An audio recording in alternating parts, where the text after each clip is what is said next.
let's say a standard um, LTL truck comes in and it's got, say, 10 pallets of product that need to be received in. It's at room temperature and it's, got, we'll say 20 cases per pallet, but we just basically just want to count them, slap a label, receive them, and put them away. We'll say that the put away would be a forklift coming over, picking it up, and putting it into a slot. So maybe just kind of just take us through a little bit.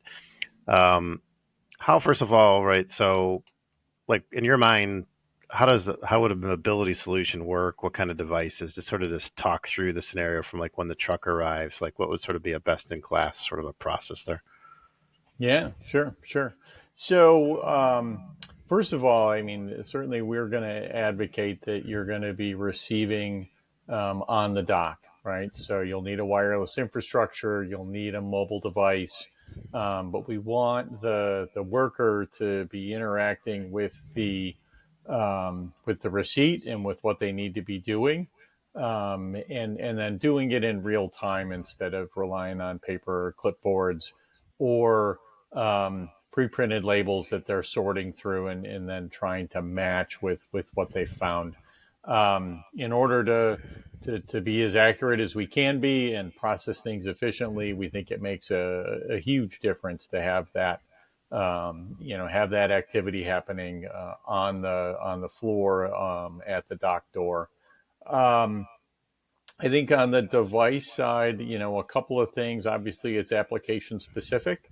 So we need to know, and what's the application that's going to be running? What are the requirements for that? Meaning like the software Um, application, right? So yeah, Business software Central application. or right, NetSuite or Right, like whatever. So we want to make sure that right. the stuff runs. What, Yep. like, are there different operating systems or like how does that vary? Yeah, you still have everything is kind of moved over from Windows to Android on the mobile equipment side. Interesting. But Okay. then there's also the Apple iOS. So, depending on the application that you're running, um, although if you had if you're just using a browser screen, Mm-hmm. then obviously a Windows tablet would also work just fine. So I think there's a lot of variation in possibilities, particularly on the receiving side. So it could be a touchscreen handheld. It could be a handheld that has a hard keypad. It could be a tablet. It could be a multifunction device that Mm-hmm. is maybe one of those hybrid laptops. So I think all those have some potential depending on the work environment and the type of product that you're going to be receiving. So is it typical? It's with like so if it's an Android, so it would just be installed as like an app, like an Android app, like just like what you Yeah, do on a cell phone, something like that. That seems to yeah, be probably. I would imagine that's probably more so the common approach these days is to have. that is absolutely, I would say, the most Yeah, prevalent of the options for sure. and maybe what some of the reasons like real estate. And when we talk about like screen size, like because mobile devices tend to have smaller screens. Yeah. Yeah, no, that's one of the challenges and Mm-hmm. one of the big decisions point, right? Of what's that application screen look like? How much interaction does that receiver need to do with the screen?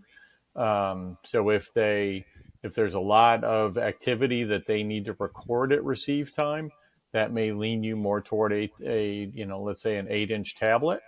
Mm-hmm. So I get a little more real estate size, but I'm trying to balance that with something that they're going to be able to work with and use while they're active on the floor. Um, but Mm-hmm. you can also see, some of the touchscreen devices, will have a full 6-inch screen, so pretty good size screen that they can interact with, and then right from an application standpoint, right, it'll just take them through multiple screens and take them through the steps they need to complete.